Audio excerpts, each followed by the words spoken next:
A packet of Tim Tams sparked outrage this week. The offending biscuits were spotted on sale for $26 at Sydney Airport. One packet. A photo was posted to Reddit with people describing the cost as a total embarrassment to Australia. Critics were quick to point out the same thing would cost a lot less at the supermarket. Captain Obvious there. So is it still worth buying things duty-free? The folks at Finder have crunched the numbers for us. Taylor Blackburn is with us this morning.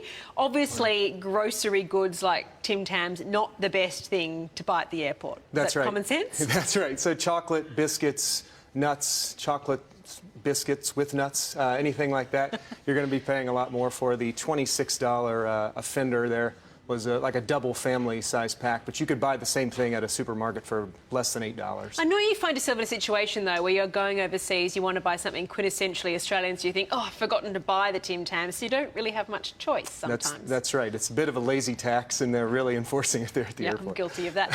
What else should we avoid buying duty-free? Well, so perfumes and fragrances and wine. So some of the things that are the most heavily displayed, you can often find sometimes a deal, but in a lot of cases you're going to be paying a little bit more for. So sparkling wine, you tend to get a pretty decent deal. White wine is generally marked up. And red wine, it just depends on the maker. But all these products are available on the duty-free site to compare with a bottle-o and see what you're getting. And is that because bottle-os are doing wholesale discounts now, and things like perfumes often are on sale all year round? Yeah, exactly. So discount chemists generally will give you a much better deal on a fragrance. But if you want the newest, freshest thing, you can always find it there at duty-free. Okay, so what products are actually cheaper to buy duty-free? Now, cheaper are spirits, cosmetics, things like that. You'll get a much better deal if you buy those duty-free. So gin, vodka, whiskey. One thing to keep in mind if you do buy those is if you have an interim stop. So if you buy it and you're leaving Australia, and let's say you're stopping through Singapore, they have different restrictions on what you can bring through, what liquids you can bring through. So just check at duty-free before you buy to make sure you didn't bag a deal and then have to throw it in the bin. And often it could be cheaper perhaps in your next stop as well, so something to keep in mind. What's your advice for people sort of planning to do some duty-free shopping?